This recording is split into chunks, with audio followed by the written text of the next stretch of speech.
Okay, and I will go to the recording has started, and this is the presentation material here. Can you see it again? The first, let me do the presentation mode here. Yeah, Dr. Ahmed, please. Okay, thank you, Prof. In fact, I'm very sorry for this inconvenience.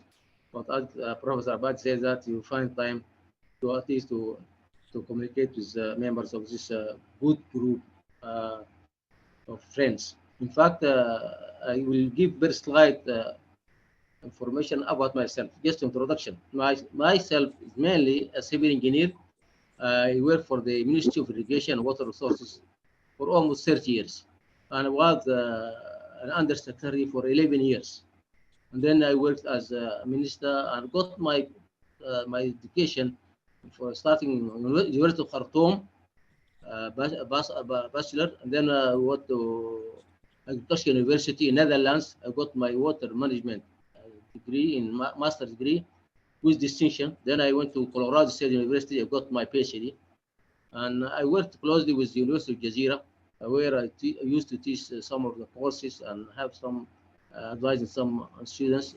So I have also a PhD honorius from them. In fact, I worked also as an advisor to the ministry for almost 8 years.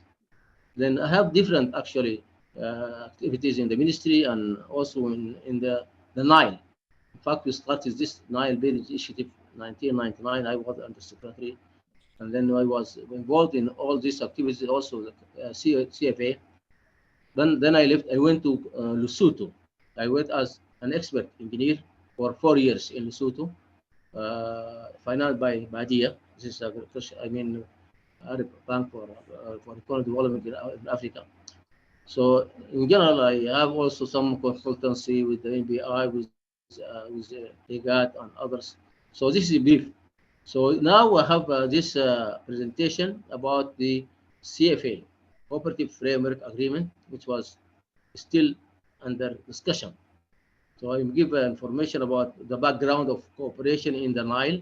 Then we go into the CFA and what is the situation now. Next, next slide, please.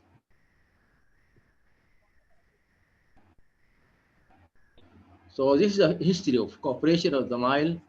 It started with the Hydromet in 1967, and that is, in fact, started until 1992, where the countries involved were Egypt, Sudan, Uganda, Tanzania, Kenya, and joined later by the DRC, Congo, Rwanda, Burundi, and later by Ethiopia as observer. The objective of this hydromet to study the water balance of the equatorial lakes and also to collect the necessary meteorological data and develop a mathematical hydraulical model. This had been done. Next.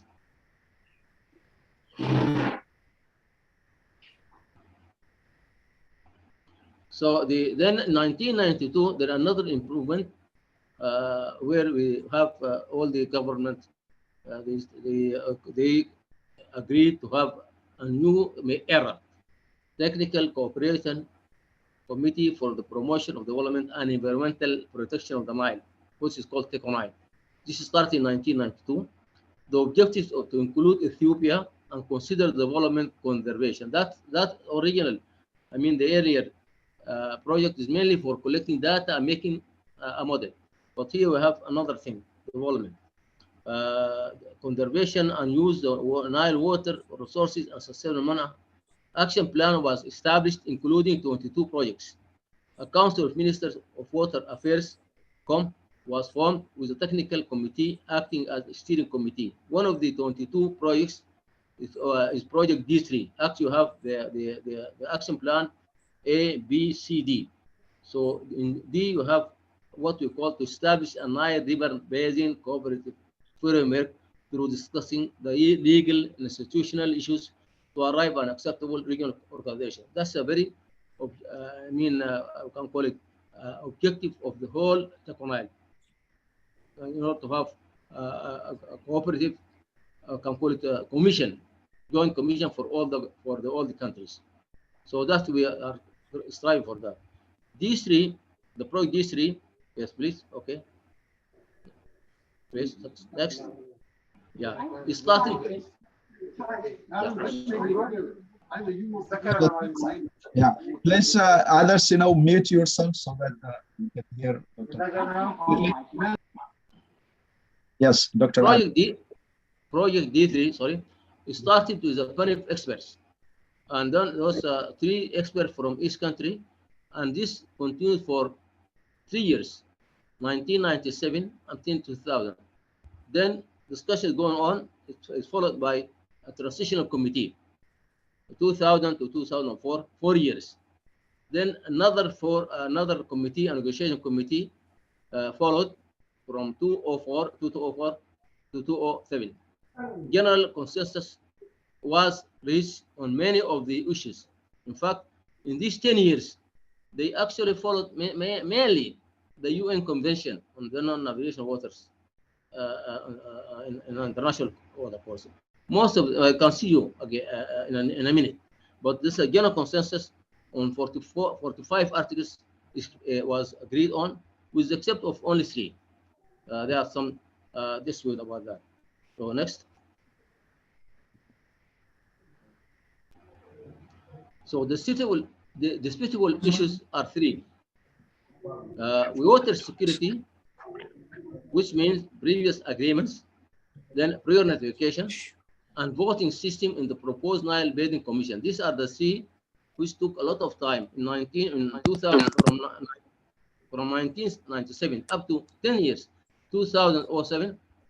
That is actually a long time, and then the 3 only left to be discussed after that. So we can go next, please.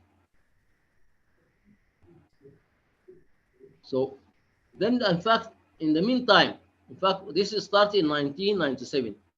In order to foster cooperation between the countries, then the World Bank actually chaired what I call it Nile Basin Initiative with I can call it. It started in 1999. It started after 2 years from the kind of expert CFA. So that Nile Basin Initiative, I think many people they know, but just to give like a description of what is happening. A transitional intergovernmental partnership started in 1999 by 10 member states: Burundi, DRC, Egypt, Ethiopia, Kenya, Rwanda, Sudan, Tanzania, and Uganda. Eritrea participate as an observer, and South Sudan joined in 2012 after the independence. To achieve sustainable socio-economic, this is the main objective of this Nile Basin Initiative, to achieve sustainable socio-economic development through equitable utilization of and benefit from the common Nile Basin water resources. So this is actually like a platform for having meetings, having what I call it, understand each other. It was very nice, and there are 8 projects. I'm not talking about MBI, but this is just as a process in between. So please next. So we talk about the cooperative framework. This is actually our issue in this meeting. In fact, we give just a summary, not talking about everyone of these articles. We have preamble, Article 1, scope of the present framework, Article 2, use of terms. This is normal if you have an agreement. Part 1, general principles, Article 3, general principles, cooperation, sustainable development, subsidiary, equitable and reasonable utilization, prevention of the causing of significant harm. This is actually part Article 3. To go Article 4, please. The right of Nile Basin states to use water within their territories, protection and conservation, information concerning plan measures, community of interest, exchange of data and information, environmental impact assessment and audits, peaceful resolution of disputes. Water as a finite and vulnerable resource. Water has social and economic value. Water security. These are major things in the agreement. Go please. Next. Part 2, rights and obligations. So Article 4, equitable and reasonable utilization. This is the main as UN convention, as I said, on non-aviation uses. Article 5, obligation. In fact, I will go through the all them. Then if you have a question, then you can go back. Obligation and not to cause significant harm is a major also article. Article 6, protection and conservation of the Nile River basin and its ecosystem. Article 7, regular exchange of data and information. Article 8, plan measures. Article 9, environmental impact assessment on August. In fact, this is very important and this is part of the agreement. Go ahead, please. Article 10, subsidiarity in the development and protection of the Nile River basin. We have two sources, the equatorial and the Ethiopian. Article 11, prevention and mitigation of harmful conditions. Article 12, emergency situation. Article 13, protection of the NRB, Nile River Basin. حولتونا الى السفينه ده قاعده الليله ما لقيتها انا خلصت سفينتي في البيت ما عندكم معلومه. 3 of armed conflicts. Article 14, this is the problem. Article 14, water security. معلش دكتور احمد، باشمهندس مكذوب، اقفل المايك بتاعك معلش. Article 14, this is one of the civil articles, water security. Go ahead, please.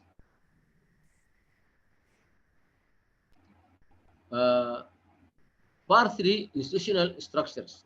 Section A, the Nile River Basin Commission, actually is an institutional structure, establishment, purpose and objective, organs, headquarters, legal status. Go ahead. Article 20, talk about the Conference of Heads of State and Government, structure and procedure, functions, the Council of Ministers, structure, procedure, functions. Go ahead. This is social arrangements. The Section D, the Technical Advisory Committee, structure and procedures, functions. Section E, Sectorial Advisory Committee, these sectors, structure and procedures and functions. Go ahead. For about reason, that's 45. Go ahead. Secretariat, Article 29, structure and 30, functions. Then we have Section G, succession. This is very important. Succession of the Nile River Basin Commission to the Nile Basin Initiative. In fact, this Section G, Article 31, actually says that NBI is a temporary arrangements. So when we agree to the commission, then when we agree to the CFA, then we have a commission and the NBI will be dissolved. This is a succession of the FAI to the CFA to the NBI. Go ahead, please. Part 4, subsidiarity institutions. Article 32, sub-basin organization and arrangements. Article 33, national Nile focal point institutions. Article 34, settlement of disputes. Article 35, supplementary instruments. Then we have Part 6, final. In fact, we have maybe this is 5. This is a mistake.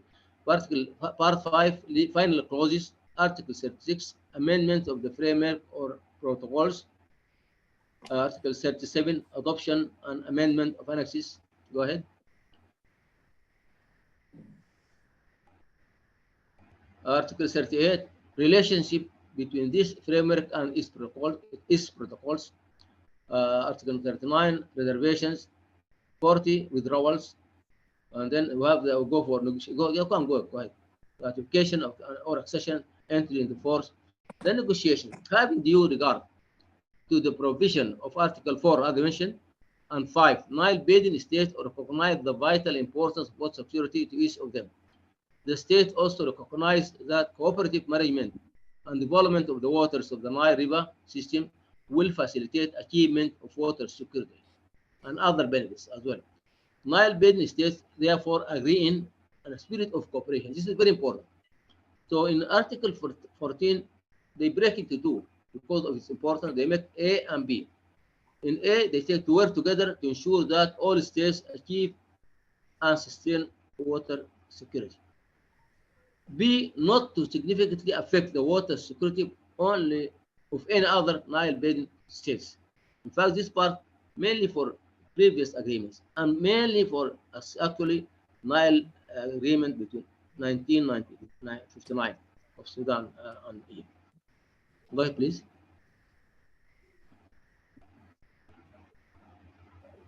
So here, Egypt proposed that Article 14b should be replaced by the following wording. This is their suggestion. In fact, I said after 2007, we have a lot of meetings, and Egypt just said not to adversely affect the water security and current uses and rights of any other Nile Basin states. This is proposed by Egypt.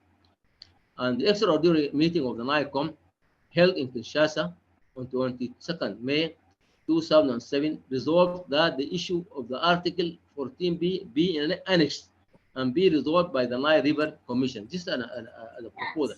Absolutely. Go ahead. Water security issue.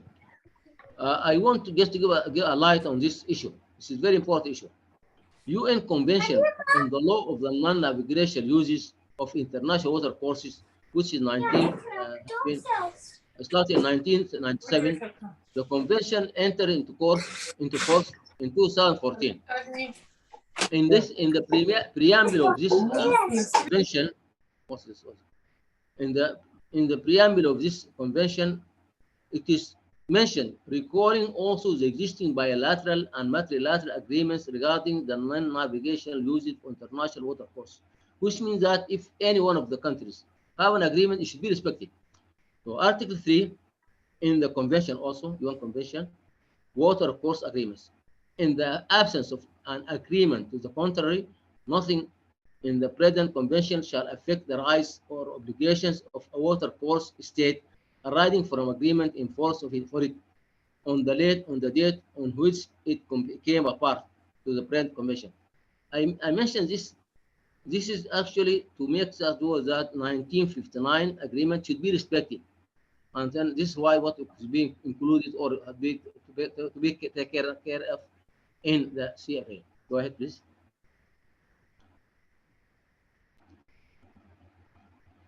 Pre-notification, also one of the issues. Article 12, notification concerning plan measures with possible adverse effects.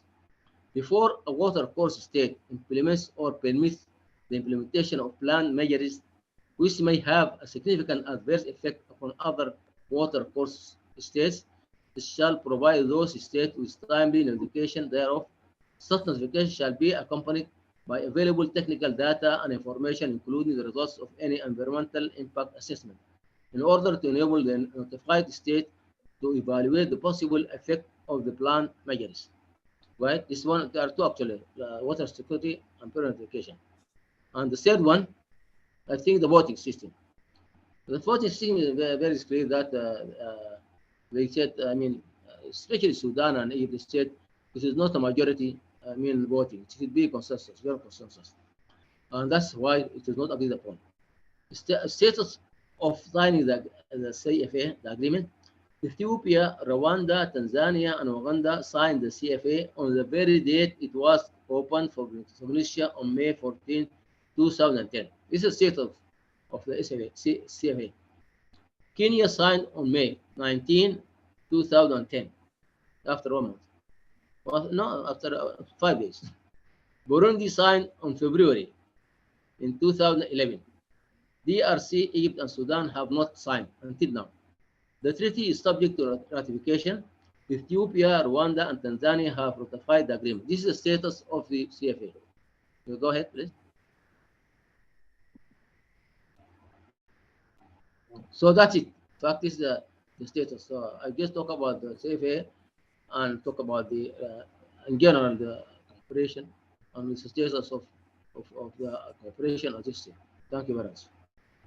Thank you, Dr. Ahmed Adem. And now I open it for discussion. It's very interesting. I see the history there as communicated by Dr. Ahmed and the status now as per the signatories to this agreement. So anybody, Alam, I see your hand raised. Yeah. Adam? Yeah, thank you for refreshing our memory on this the CFA agreement and the process that the country went through to draft this document, which was still sitting. How to, in your opinion, what's the mechanism to move forward? And that Sudan and Egypt say want the agreement respected, the other countries say no. That's really the main issue that's really holding any kind of agreement on the CFA. So the other riparian countries are not obligated to respect the agreement they are not part of, either the 1929 or the 1959 agreement that was later modified. So what's, in your opinion, what's the way to move forward?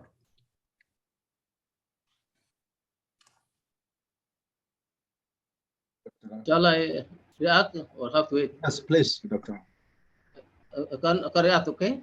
Yes. Oh, okay. Thank you.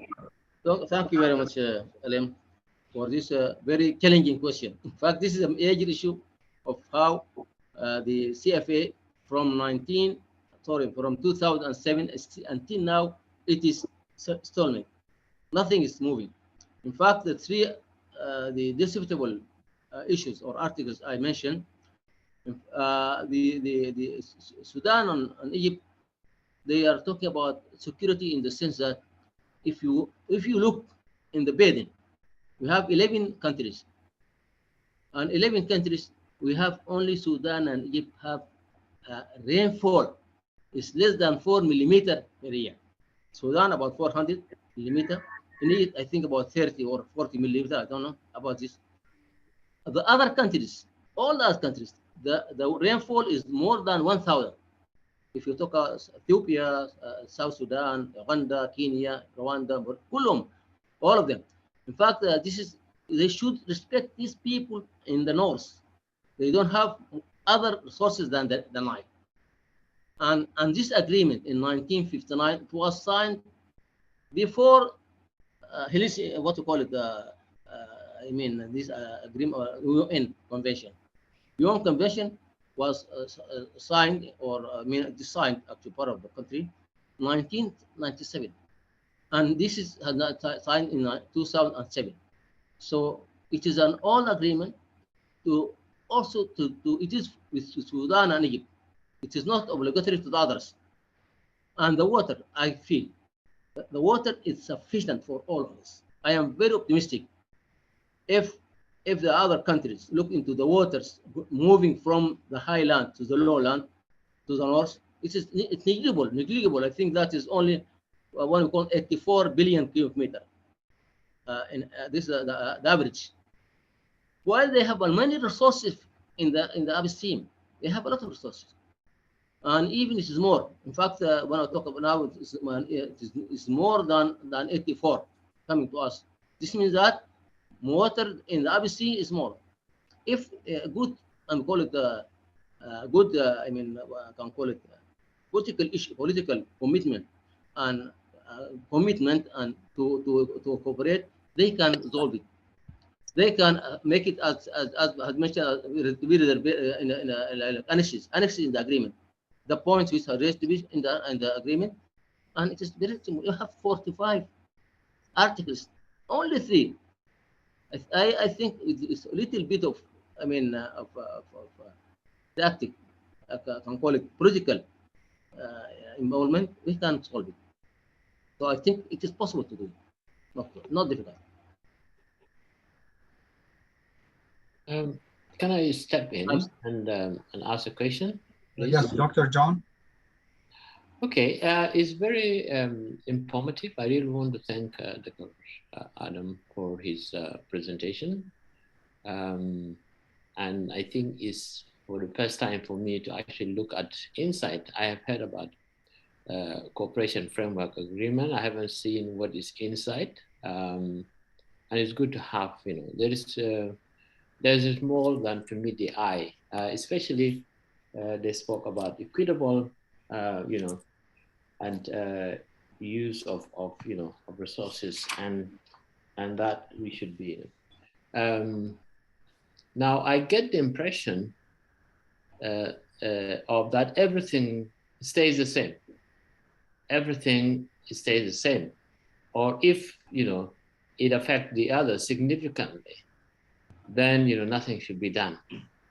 Now it's really what is significant. What is significant for Egypt may not be significant for Ethiopia or South Sudan.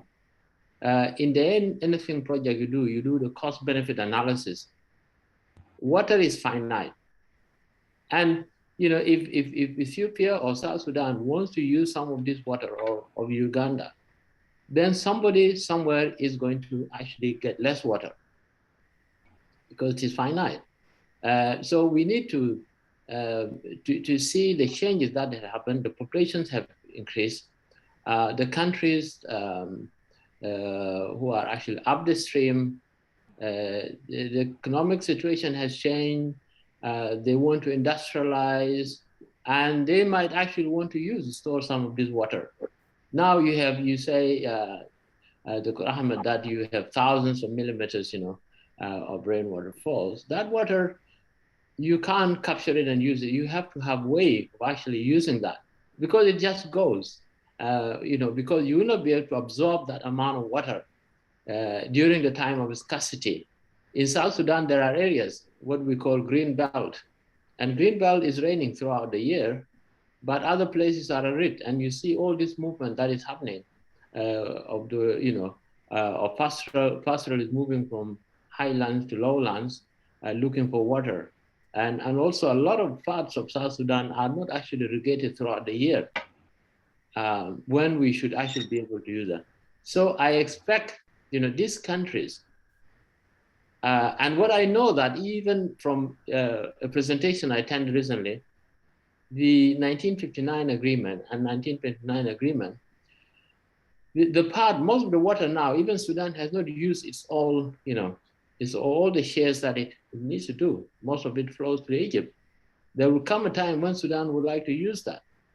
There will come a time when now the others up the streams are going to say, you know what, we really need to use some of them to store some, to erect dams, to actually do some irrigation. Nothing comes free. So I think that is coming. So if you say that these countries are going to ask Egypt and Sudan, then we are in big trouble. But I understand we need to be actually responsible. But I don't see given the example of Ethiopia, and Sudan, and refusing to reach an agreement is not very promising. It's not, because the attitudes and the positions of Egypt, maybe Sudan, is very static. So it's not encouraging to some of us who have not actually joined, how they use, So these countries are going to industrialize. They want to improve. For South Sudan, we are not food secure. You watch the reports of WFPA. We are, lots of people are starving. And even we don't even have the capacity to design policies now. But this is not a permanent conditions. Soon, with things changing, we will be in charge of our own, and the water that is there in the Sud, we will have a good, and the water that's flowing, we'll have an idea. We'll not hurt Egypt, but I worry about static, positions of Egypt and Sudan. I worry, and about what happens with Ethiopia. I worry about that. So, but this conversation is very important that we are having it. This is very important. Thank you very much. I will do like this to make the time effectively used. Dr. Ahmed, can you hear me? Dr. Ahmed? Yes, I hear you. Yes. So what you will do? Can I add very related issue, please? Yes, I will do that. But first, I wanted Dr. Ahmed to address Dr. John's question, and I will go, in this order. Mr. Tafarra, Bayana, and then Professor Mark, then John, and Russo, you will put your questions or comments one after the other. First, Dr. Ahmed, please address the Dr. John's there, and then we'll go first Tafarra, then Professor Mark, then Dr. Getachew, Dr. Russo, please. Thank you. Thank you, Dr. John. I think you could make a very good, comments about the issue of cooperation between the upstream and downstream. And this, in fact, is like a must. We should have to agree. We should have a Nile Commission. When I talk here in this presentation, I'm not presenting the government official. I am just I'm not a government official. I am in like a freelance technician, talking about what is the good way to foster the cooperation between all the Nile countries. I feel that these issues are very small. The three issues which have been mentioned, security, water security. Water security, Egypt is putting some proposal to have it, and the Common Council Minister said we can make it as annexes. That's solution. And also, what about notification? Pre-notification. This is the UN Convention is have that clause. So what's the difference? So all this can be resolved, and I want to say water is sufficient for all. It's sufficient for all, because what arrives as Aswan annually only 84 billion cubic meter, while in the equatorial lakes, I mean the equatorial highlands and Ethiopian highlands, is more than 1,300 million.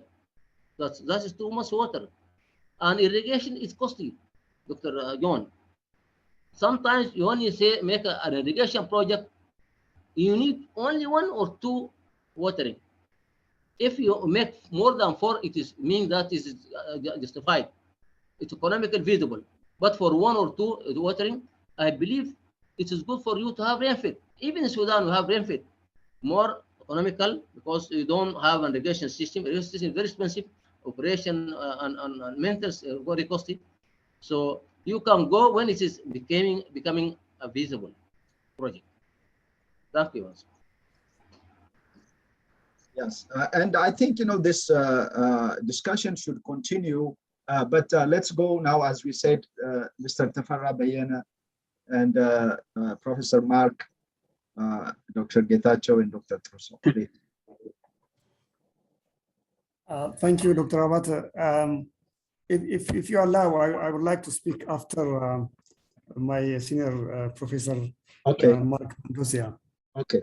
Thank you. Professor Mark Mondosia. Yeah, thank you very much. I would like to congratulate my colleague, Dr. Adam, for the presentation, a very good presentation about the CFA, its origin, and where we are now. It has been succinct and professionally presented. I have raised my hand to speak because for the benefit of my colleagues who are here, I was minister responsible for water and irrigation in Tanzania at the time, at the meetings in Kinshasa, at the meetings in Alexandria, and at the meetings in Sharm el-Sheikh. And also I am a signatory of, I signed for Tanzania, the CFA, when it was opened for signature in Entebbe.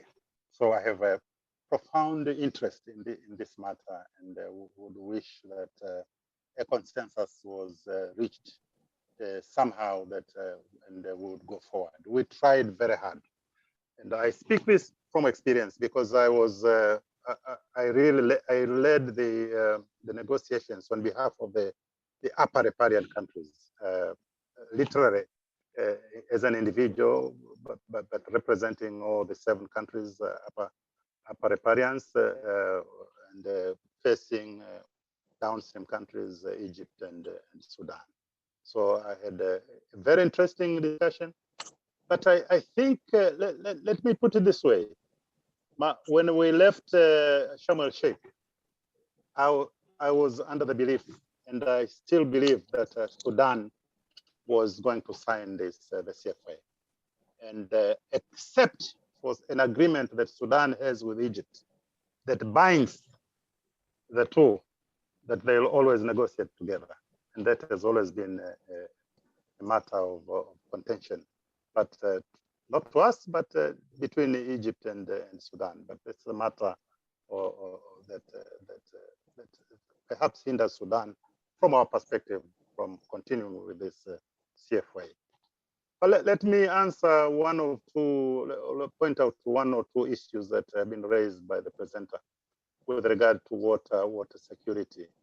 And the agreements of 1929 and also 1959.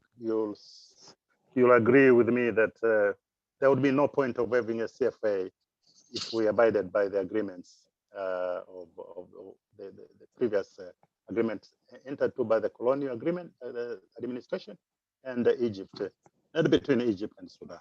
Because by 1959 agreement, all the waters of the Nile had been allocated to Sudan and Egypt, and the evaporation. So what would be the point of having discussions on a CFA, except maybe on the part of Sudan and Egypt, to make sure that water would continue to flow, which it will by gravity and by nature, would always flow to Sudan, but it's to prevent other countries from using the waters of the Nile. And the way we negotiated, and we put forward our position, was that we realized the significance of the Nile to Egypt and also to Sudan. Absolutely, there's no question about it. But we asked, and we continue to ask Egypt and Sudan to realize that as upper riparians, we are actually the providers of the water that goes to Sudan and Egypt. So at least some consideration should be given for our responsibilities in this regard. And when you go through all these countries, really you find out that the main issue that would consider would be of interest to, or would be of concern to Sudan, and if waters and Egypt would be, if waters of the Nile were used for irrigation, because hydroelectricity is it's not a consumptive use of the waters of the Nile. So basically, and if you go further north, then the issue of use of you go to maybe South Sudan, and then you go to Uganda, you go to Ethiopia. The way the original, I mean, if you look at the land that would be used for irrigation, is not a matter of concern really to Egypt and Sudan. So we that is one. But two, I mean, as I said, we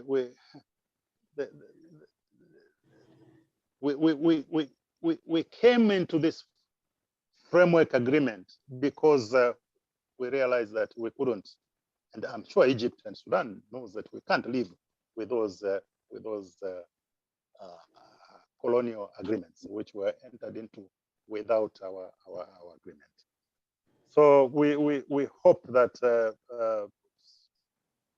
will be some realization, and we really went very far. Let me put it this way, to say that let's get into the Nile Framework Agreement and leave the contentious issues to be dealt with by the Nile Commission. Why we did that is because we realized that some of the issues, and it has always been the issue of the interest of Sudan and Egypt, that some of the issues be dealt with by the heads of state. And we have, within this agreement, we have a meeting of the heads of states. And I think that is where all these matters will be taken into. So, and again, we also say and emphasize that this is a framework agreement. Matters of interest to countries, particularly for implementation, will be dealt with protocols, and the protocols will be negotiated within the framework agreement.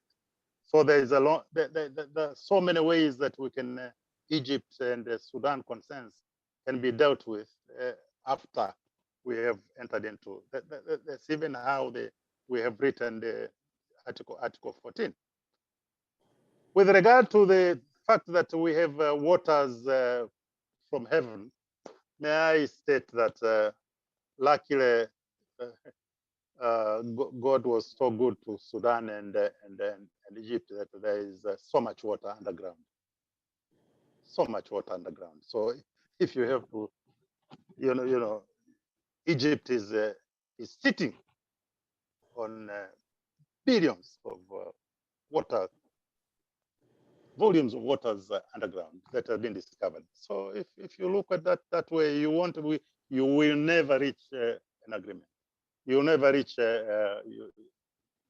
put forward a case that can be agreed upon.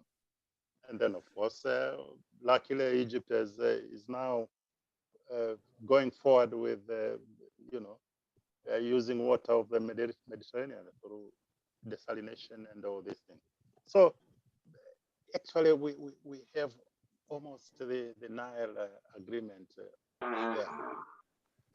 Let's have the political will and have the CFA ratified, and then all these other issues will continue, like in many other agreements, will continue to be dealt with. So those are my views, having participated and led the negotiations on behalf of the upper requirements. Thank you. Thank you, Mendoza. Yeah, this is from the being there, and we are glad. We are really happy to have you. And Tafarra, please. Yeah, thank you very much, Dr. Abata, and thank you very much, Dr. Ahmed, for refreshing us on the CFA. After speaking after His Excellency Professor Mark Mandos, yeah, I don't have to speak much, but I would like to only restrict myself into correcting some issues with regard to the contentious issues that Dr. Adem raised. The three issues that were, different. There were differences among the riparian countries. I agree with you that the first one was the existing agreement or agreement. The second one was, of course, on exchange of information on planned measures. And the third one was use of terms, particularly a river basin versus a river system, which actually the UN Convention says water course, as you have been also referring to that. That has to do with the river, the water in the river system. So again, for coming into similar kind of arguments, like you have in the basin so much billions of metric cubes, but we have only 84 billion metric cube. That 84 billion metric cube belongs to us, as the 1959 agreement says that for the full utilization of the water of the Nile River. So the upper riparian countries where there is no, it's river system for the all of the agreement and in all provisions of the agreement. But later on, actually, these differences on the three issues was there until the 2007, as you explained. But when the negotiation was concluded in 2007, There is only one.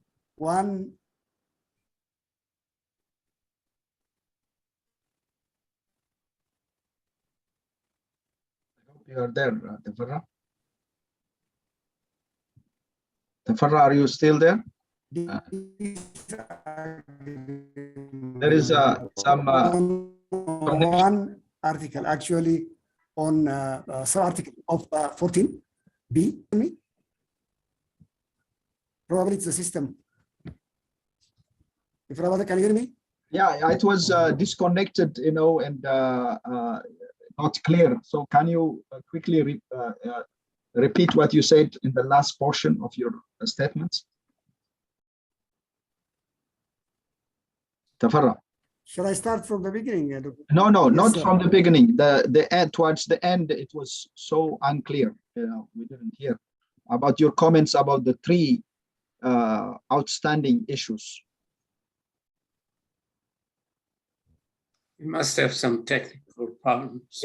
Yeah, some yes. He's from joining from Addis Ababa. That's a problem here that we see Sudan, Ethiopia, and elsewhere in Africa. And I hope Tafarra, you can be back soon. I can hear you. I can hear you clearly. Can you hear me? Yeah, say you can start all over, starting regarding the three issues, the three outstanding issues, the unresolved issues. The three unresolved issues, that's until 2007, where existing agreement or previous agreement, and later on changed into water security. It has to do with the same thing.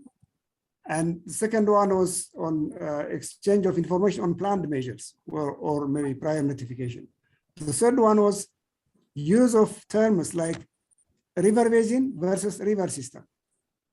The downstream countries were preferring river basin because they want to negotiate on the rain, on the moisture in the soil and the like.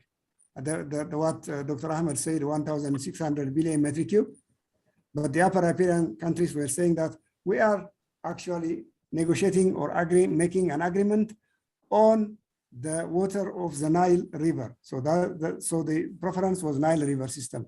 But later on, 2007, they agreed that when it is about the use of water or impact because of the use of water, we use Nile River system. For it is environmental protection, environmental development and the like, we use Nile River basin. Can you hear me, Dr. Abate? Yes, very clear, very clear. Yeah.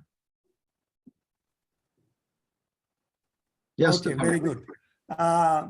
Then these were actually resolved in 2007. Also, the planned measures. On the planned measures, actually the reservation was by the upper countries, particularly Ethiopia, on the prior notification because of the extensive procedures. In fact, Ethiopia also made reservation during the adoption of the UN Convention because of the same reason. This is the framework agreement. We saw in this agreement in the CFA, they said, and in principle, we do agree on exchange of information on planned measures, but the procedures will be developed by the Nile River Basin Commission. Then that was agreed upon. Actually, all countries agreed, including Egypt and Sudan. On the water security, as I said, also the only item remaining was water security. So that was on the Article 14B. The text was not to significantly affect the water security of any other Nile Basin state. So Dr. Ahmed was talking about the water security of Egypt and Sudan, or about the water security of the upper riparian countries. So I think the compromise was not to significantly affect the water security, but the proposal by Egypt and later on, actually, as Professor Mandosia said, because of this agreement that they have to negotiate in block, they said not to adversely affect the water security, or adversely means, as some of our lawyers said, not to touch it, not even smell it, that kind of notion it has. And it has reason. I mean, Dr. Ahmed, I thank him for being really frank. He associated it with the agreement. So this agreement, this means actually accepting this agreement. Earlier, the text was existing or previous agreements shall be null and void to the extent of their inconsistency to the present framework agreement. But again, to be silent on the existing agreements from both sides, upstream, downstream, this water security issue was, I mean, that was replaced by water security. And the whole part of the water security, the two important cardinal principles, causing or preventing the cause of significant harm. So the part A of this article, later on the obligation, was the right. And the obligation was really cumbersome for the upstream countries. Actually, it is as accepting the 1959 agreement, which denies their right for the use of the Nile waters. So this is what I actually would like to add to what Professor Mendoza said with regard to the questions raised in the presentations by Dr. Ahmed. Thank you very much indeed. Yeah. Thank you. Let me make one adjustment here, since you know, lots of talks were presented by Dr. Mendoza and Mr. Tafarra. I think it's fair for to give the opportunity for Dr. Ahmed to address it. Dr. Ahmed? Yes, in fact, it's very good. Thank you very much, Professor and Engineer Tafarra. In fact, when I say 1959 agreement, I didn't talk about 1929. This is this is a colonial feeling, colonial really, but we are signed on the who are colonizing Egypt and Sudan. But 1959, it is an agreement between two countries in the Nile Basin, Sudan and Egypt. And in fact, I want to say that people say this Egypt and Sudan distribute the water among themselves, the whole water. This is not true. I want to make it very clear that in 1959, Sudan was using only 4 billion, and Egypt is using only 48 billion. The rest is going to the Mediterranean. The rest is not used.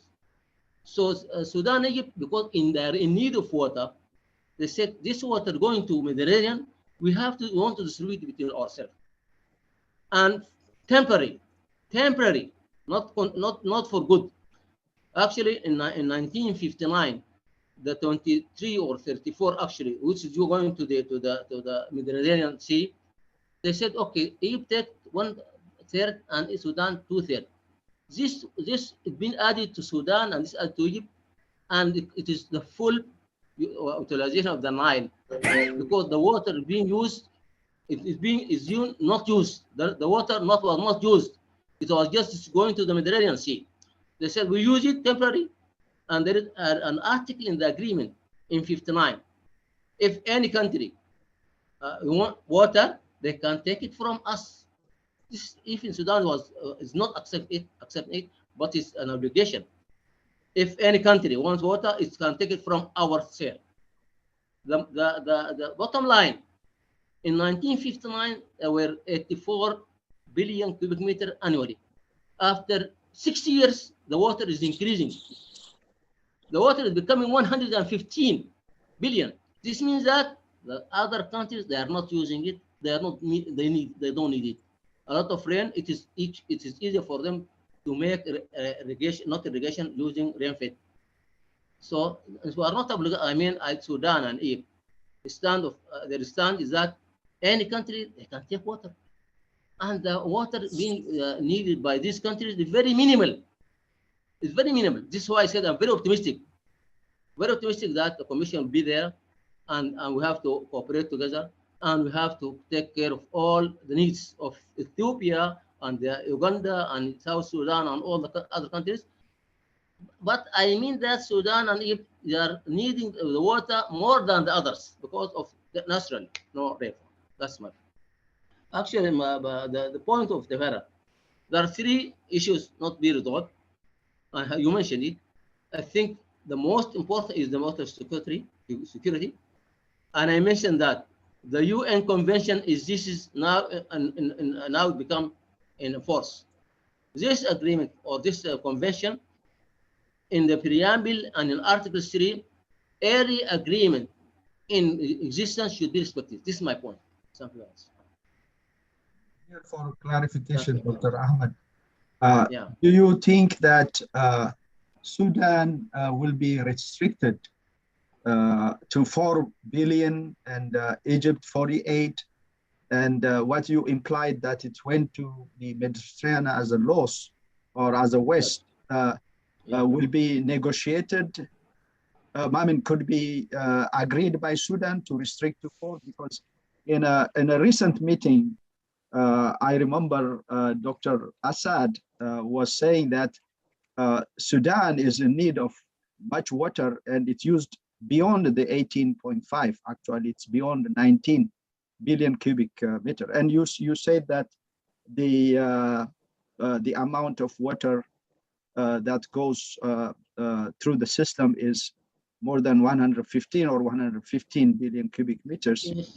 And Yes. the measurement, this is my first time to hear, but others might have heard it.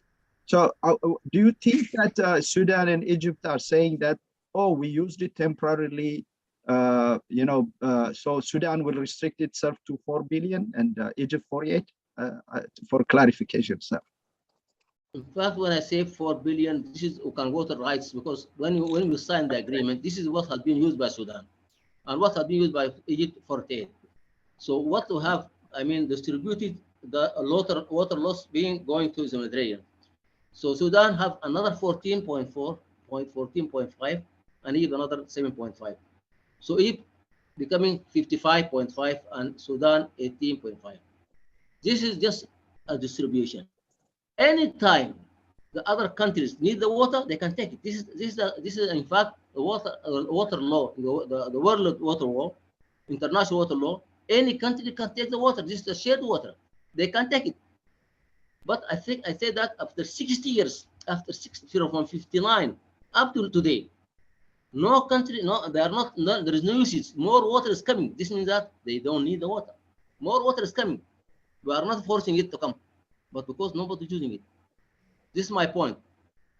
If any country, this is legally, if any country wants water, we can take it from our share. This is my point, our share. Equally from Egypt and Sudan. This is in the agreement, there is a clause. Any country needs water, it can be deducted from the water rights of Sudan and Egypt. This is written. But nobody asked for it. Nobody asked for it until today. We'll continue the discussion. It's very interesting. By the way, I have to correct myself. You didn't say 4 billion, but it was using 14. This is at 59. We use 4 billion. But when we took the 4 or 14? 4 billion. 4 billion. Right. I'm right. Then the water being lost lost to the Mediterranean had been, which is 22 billion, had been divided between Sudan and Egypt and become water right temporary. And it was another article in the agreement. Any country can take water, can be deducted from the water right from Sudan and Egypt. That's my point. And here also, I don't want to really take all the time and make advantage coordinating it. But in recent article in Bloomberg, it says that Sudan has 200 million acres of potential irrigable land. And Egypt is not that much, irrigable land there. The sharing itself, like 1/3, 18.5 is 3 times less than Egypt. If you divide, I see some unfairness. Maybe I'm not right on that one, even for Sudan also. But you will address it in other time, because Dr. Trusso is waiting there. And so Dr. Trusso first, and then... no, actually it's Getachew. No, Getachew is first. No, I don't. Oh yeah, I thought he was. He went out. Yeah, he's still there. Oh, okay, I undermined his persistence. Okay. It's okay. It's okay. Go ahead. No. Can you hear me? Yes. I don't know what I'm reiterating to Dr. Alam's question. What is the way of moving forward? I don't think Dr. Ahmed, respectively has answered. So what we have to go back to the talking table and discuss all over again, or ratify? I don't know. That's my question. And I have a lot of questions, but just what is next and why we need CFA anyway. Okay. Go ahead. Shall I respond now? Shall I respond to his question? No, Dr. Okay. Let him add, and then please, for the sake of time. Yeah. Okay. So thank you so much, Dr. Ahmed, for your the presentation. And obviously, you can see that it took quite a bit of interest. It's good. So we should have more of this discussion. So first of all, I would like, Dr. Abata called me. I would like to just say, I live in Florida. My expertise in water resources engineering and on both surface water and groundwater. And this is important what I'm going to say and ask. So I tend to agree actually with Dr. John Okech, he said. So there is quite a bit of evaporation from the whole water balance. So I think this idea, we have been discussing whether we should just look at the rainfall and so on, but the environment is there, whether we like it or not. It's just a simple mathematics of a function of temperature. So today, here in my backyard, basically up to 90%. This is the same thing in South Sudan. 90% of the rain goes back to the environment.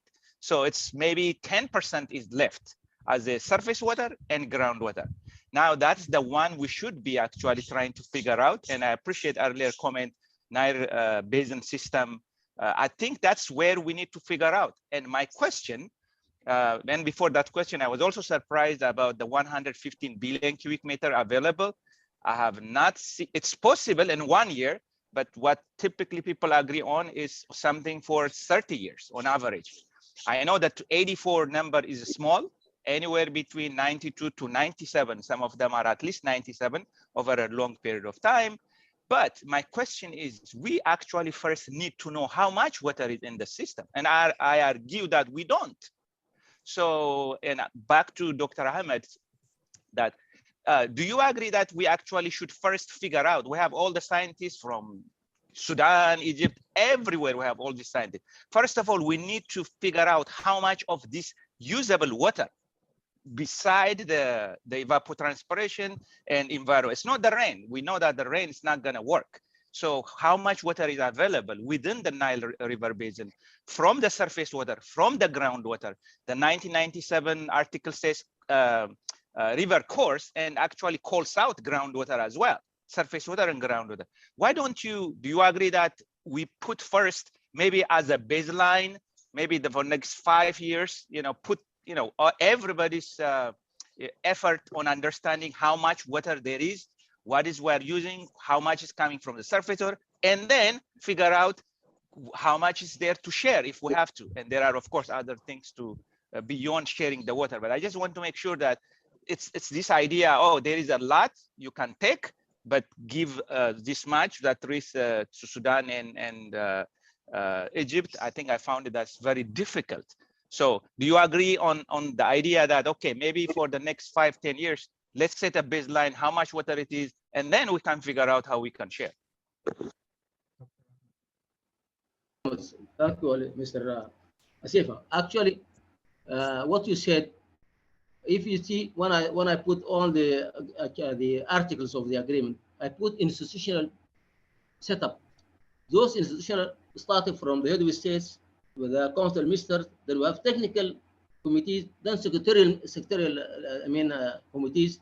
These secretarial committees are supposed to do these studies.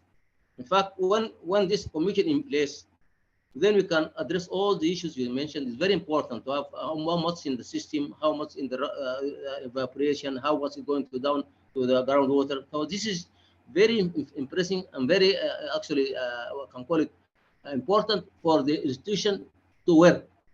And when we are talking about, we want to sign, we want to have one commission, Nile Basin Commission, then we can have these studies.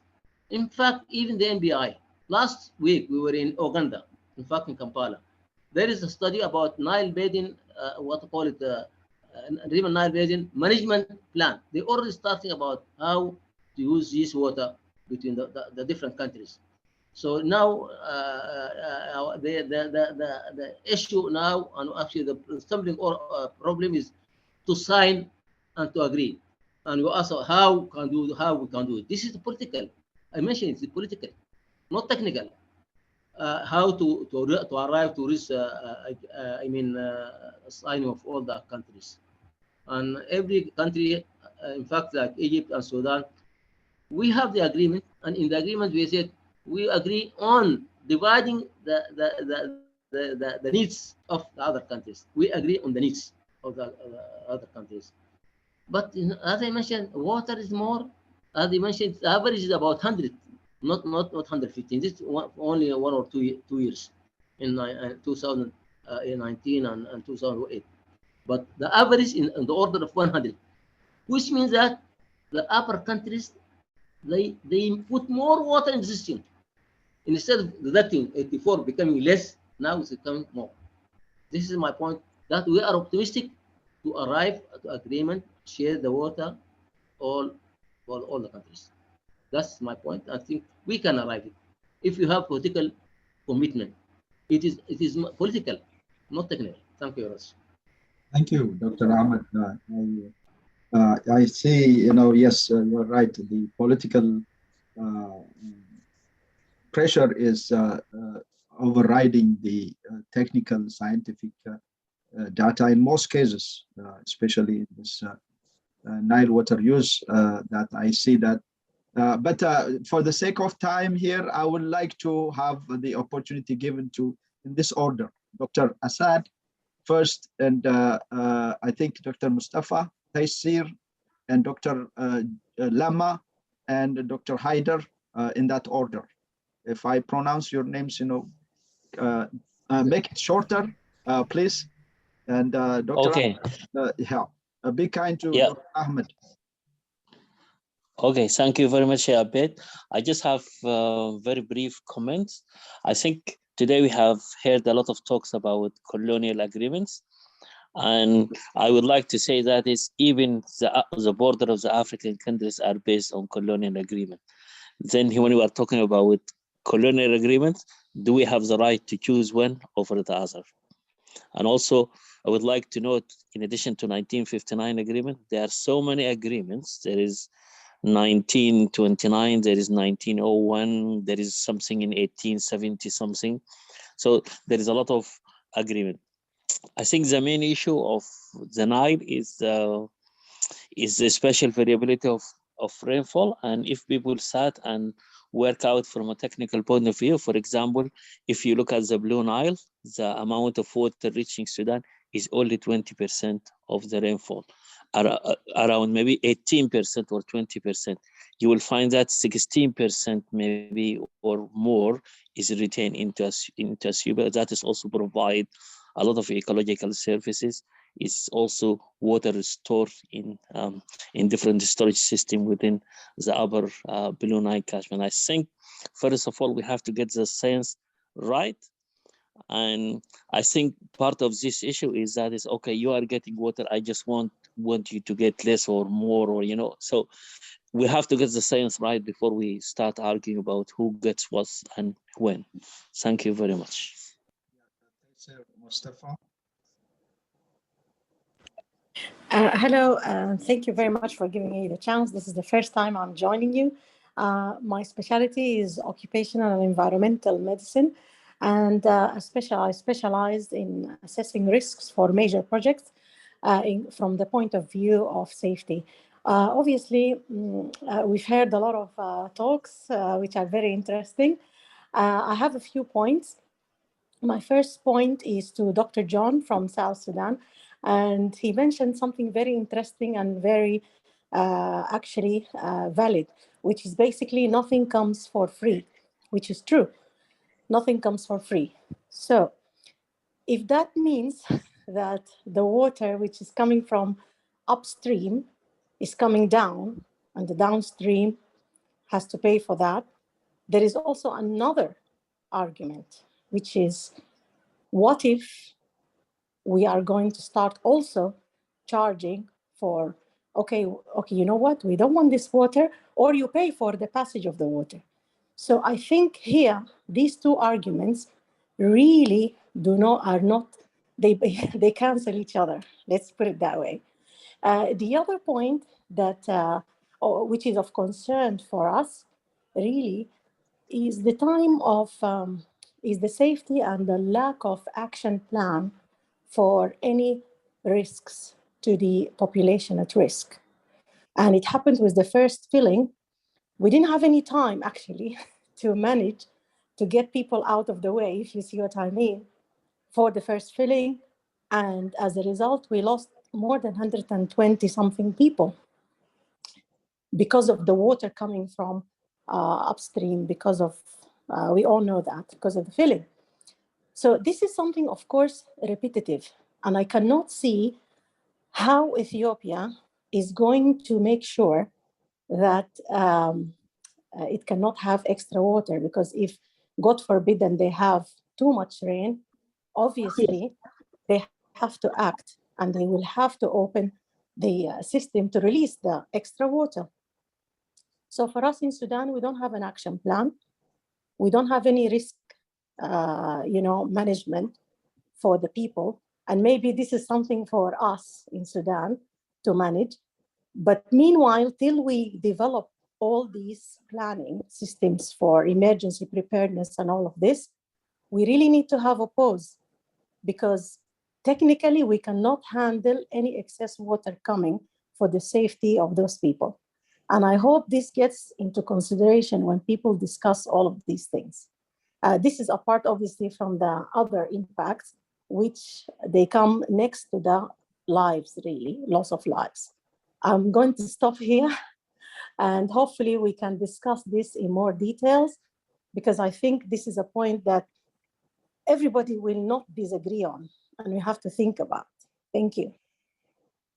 Yes, Taisir, thank you. And Dr. Lama, and then Dr. Haider Yusuf. Thank you. I really appreciate the presentation on the cooperative framework agreement and the details. Dr. Ahmed went into the process that has gone up to now, where it fell and the different parts.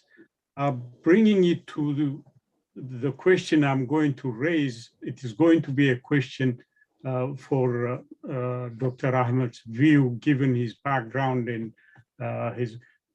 But before I do that, I want to set the fact that whatever was tried by the cooperative framework agreement has failed to establish these two major goals, according to my perception and my understanding, which was, it was an effort to try and establish legal and institutional frameworks. Legal on how to share, develop the water, as well as institutional framework into managing the resource and the utilization of the resource or the protection of the resource. All these frameworks were included in the cooperative framework agreement. Given the experience that both aspects, the legal and the framework for the legal and the institutional were not accepted in the end, and we don't have any agreement, would it be now salvageable in the sense breaking up and saying it's more important, and this is my view, my personal view now, given the experience, is that we should have the institutional framework established in handling issues, manage the resources, and all that should be discussed, handled, solved, and also the guidelines for how to do each of these things in the form of framework you cannot give all the details. After that, we go into the legal aspects and go on. The reason I say that is because, and I, having read, I come at it, Egypt, for the most part, and once in a while, Sudan, use this agreement between them, whether it's the earlier agreement or the 59, the more recent, and I don't want to go into that because that itself, the fact that they have revised it in 59 because the previous one didn't work should be a big lesson in that there is no agreement that's going to be good for all times, which means Egypt cannot really go back and say historical use or historical agreement should be binding. You have to consider modifying them, not in the sense of revising and changing, but when it becomes necessary, things have to be revised and modified with negotiation, of course, and the reasonableness should always prevail. Now that I bring back to conclude with my question again to Dr. Ahmed, do you think it would have been better if they went and established the framework for the Nile Basin Commission, which would develop the rules and procedures and modalities for working institutions and legal frameworks? Would that have constrained or guided the countries to behave or at least comply with the rules they agree with? Because each time they don't, they just pick up their balls and go home. Okay, thank you, Dr. Lama. Dr. Haider Yusuf, please. You muted yourself, so unmute it, please. Mr. Haider Yusuf, Dr. Ahmed, we can't hear you. You unmute yourself. Haider Yusuf. Haider Yusuf not there? Yeah, he's there, but he muted himself. Yeah, can you unmute yourself, please? Yes, I'm here. Do you listen? Please. Do you hear me now? Yeah, please, go ahead. In fact, I thank very much Dr. Ahmed Adem. He explained very well what is CFA, and right to the point. But in actual fact, he didn't mention why has not been accepted, why Sudan refused to sign CFA. Or example, in other words, why Sudan refused to sign the Kinshasa outcome agreement, and later what they call it Entebbe agreement, Sudan has refused to sign. In actual fact, let me explain a little bit. There is 3 points that push Sudan not to sign this agreement. Because the first one, the Nile Basin countries, they don't accept the prior notification items in the international agreement, in UN agreement. Non-navigable use, there is this prior notification, and the Nile Basin countries, the upstream countries, they completely ignore these items and refuse to put it in the CFA. Secondly, the decision in the agreement in the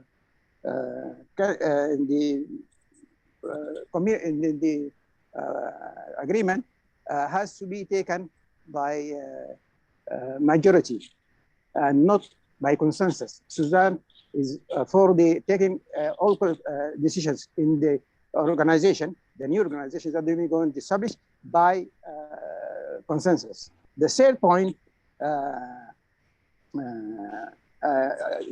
are talking about the old agreement, water sharing agreement. They have to be abolished. They don't recognize it anymore. But this has nothing to do with the other Nile Basin countries. For example, the 1959 agreement between Sudan and Egypt, it was not a colonial agreement. It is during the after Sudan and Egypt had got their independence. And secondly, Sudan is not dividing the water, taking it from the upper basin countries. Sudan is sharing the water which already entered Sudan. That means after they consume what they want to consume, the consumption of water is available for anyone. Any country has the right to consume water as much as they can. What enters Sudan, it is beyond their capacity to utilize it.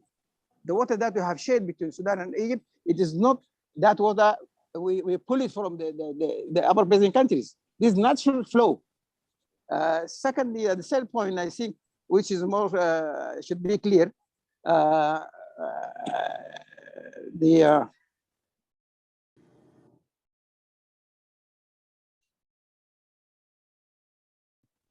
Dr. Haider Yusuf. Hello? We lost him, I think. Yeah, so Dr. Ahmed, can you address, because we have to close it.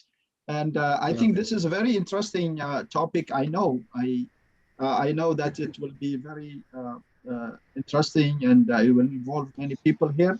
So what I was putting for myself was to have a continuation of the same topic presentation for next month. I hope the person I contacted will agree, still will agree, and all of you, I invite you to come at that time. But I will give the opportunity for Dr. Ahmed Adem to address it. But I think Sammu, Dr. Sammu Nugus, maybe in the Samsung. I'm not sure if he is the one who is raising his hand. It's Gideon, Dr. Abad. Oh, Gideon yes, yeah, Engineer Gideon. Okay, please go ahead and welcome. Thank you. Thank you. Just a brief question. I just heard from Dr. Mustafa, Madam Mustafa, who just talked about 120 people died because of the first filling of the GERD. This is the first time I hear such a statement, and I would like her to confirm if this is based on factual study, because we have never heard of such as, because this is serious. And I'd like her to confirm this if it is based on studies. Thank you very much. Thank you.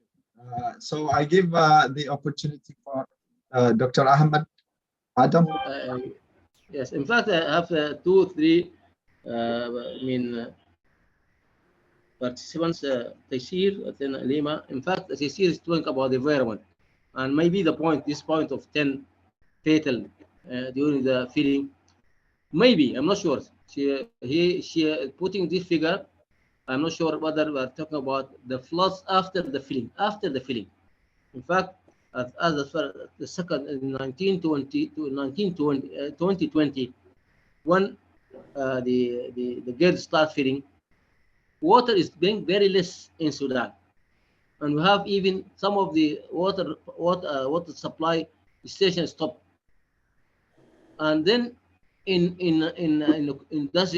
July, in August, there's a lot of water. That water making floods, and it coincides with the floods from the White Nile. And by the way, the White Nile bringing a lot of water. For the last 2 years, the average coming from the White Nile is about 29 for the average, but for the last 2 years it is 58, almost double. So more water is coming actually to Sudan and to Egypt. So I am always optimistic that we'll reach an agreement. And this agreement, in fact, it started as a legal institutional framework, and we have 10 years, 3, 4, and then 3 for point of expert, 4 for the transitional. Then we have, so this 10 years, we want to arrive to an agreement which is a legal and institutional. In the agreement, we have the institutional arrangements. The head of state is there, the council minister is there, the technical committee is there, secretarial committees dealing with the groundwater, rainfall, and all the studies. So if this agreement in place, we can solve all this. And we have only 3 disputable. I mentioned in the presentation, I don't want to repeat it again. But if you can resolve these 3, you can find the commission operational, and we can have cooperation is there, and we can resolve our all differences. The question about, I think we're gonna think about the 10 fatal. Maybe the team Mustafa has another answer, but my answer is that the feeling, when they start feeling water is not coming, even we have no water for water supply stations. Then in August, the water comes more than needed, and we have floods. If there is, I mean, data, what I call it, cooperation, they should delay the filling in August, not in July. In July, you have problem, and in August, you have problem. If we have communication, proper communication, we don't have problem. We didn't have problem for the water shortage or the fatal floods. This is about the 10 fatal. I think Haider asked a question, and then he said, "Why Sudan?" Sudan make it, and Egypt they didn't sign because of the three issues. If these three issues being resolved, there are some, I mean, what we call efforts, like the 14A and B, 14B to be annexed. That is also a solution. Maybe you convince Egypt and Sudan to join this agreement, and we have the commission in operation. I don't know if you have other questions. Yeah, now it is about 5 p.m. in Sudan, I think. Is it right? No, 6, I think. Maybe 5 in Addis. So here in our time, 11, and other places also. And I really appreciate, and Taysir Mustafa, thank you, for the participation. I saw your raised hand, but there are so many questions and comments that are there among many also. So please join me in thanking Dr. Ahmed Adem for the presentation, excellent presentation, and for raising this enthusiastic discussion. I appreciate that, and I would like to thank also many. Mohammed Bashir also raised his hand, and Drusa, so it's very difficult, to say no to Mohammed, but I will restrict it only to Mohammed Bashir. No, we are not raising head. We are just clapping. We're clapping. Clapping. Okay. We congratulate him. We want to congratulate. Okay, congratulations to Mohammed Bashir, not for the PhD, but for clapping for this. Thank you. And congratulations, Mohammed. Next time. Congratulations, Mohammed, again. Yes. Next time, really, we will have a very good discussion, continuation. We would like to have it in the same topic. And I'm glad to have Engineer Gideon also here, Engineer Tafarra, and all of you. Dr. Osman, you will be doing some presentation in the future also, as you mentioned. And I appreciate very much every one of you. Please drop email there, and so that we will have to know each other. And I'm glad to everybody to be here and joining us in this 26th meeting. Let's see each other on 27th virtual meeting. Thank you very much. I appreciate it. Thank you. Bye. Thank you for everybody. Thank you, everyone. Okay. Thank you. Thank you. Bye. Thank you, Dr. Abata. Thank you. Thank you very much. Bye. Thank you. Thank you. Bye.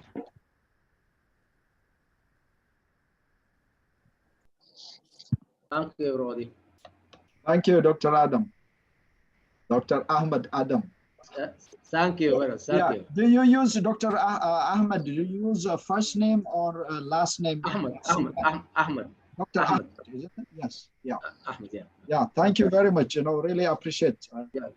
Thank you, Dr. Prof. Thank you. Nice to have you. Thank you. Don't forget to post his slides. عدينا بتكلم معاه. Do that. We will do that. Thank you. اتحرجنا يعني. You reminded me to start the recording here.